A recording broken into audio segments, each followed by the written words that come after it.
Durante o Nadal, nas datas importantes, na maioría dos fogares predominan as mesas cheas de comida.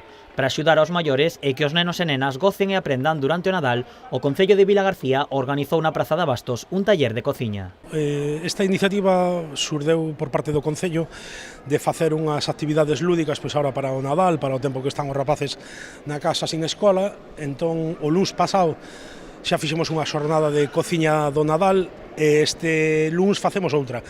Adiquei o luns pasado a platos salgados de reciclamento dos platos de Nadal, das sobras, para aproveitar un pouco. Fixemos 4 platos salgados e hoxe facemos o mismo pero con platos doces, platos de aproveitamento e típicos do Nadal. Turrón de chocolate, tarta da boa ou torradas son algúns dos doces que elaboraron os máis pequenos. Postres. Que postres? A ver, contarnos algúns postres. Turrón. Turrón e alguno máis. Tarta. Bueno, pois fixemos, por exemplo, un turrón de chocolate crujiente con cereales e despois un plato de aproveitamento, por exemplo, como pode ser unha torrada, onde aproveitamos un bizcoito pois que suele sobrar nas casas, como pode ser un panetone, e facemos unha torrada melosa que non pasamos pola sartén e o acompañamos cun guisiño de piña e abelás.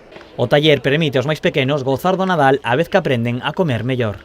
Moi ben, a verdade é que é moi bonito traballar con rapaces. Eu na miña vida profesional pois tamén cociño nun colexio escolar, tamén introduzco na cociña os rapaces para que colaboren e que sepan o que están comendo, que moitas veces platos que a priori non lle gustan, pois se o preparan eles, pois é moito máis doado de que o coman despois.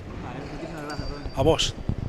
Bueno, pois a ver, mira, queres falar con nós? Nos dous talleres participaron preto de 30 nenos e nenas. Os máis pequenos leváronse para as súas casas unhas ricas sobremesas elaboradas por eles mesmos.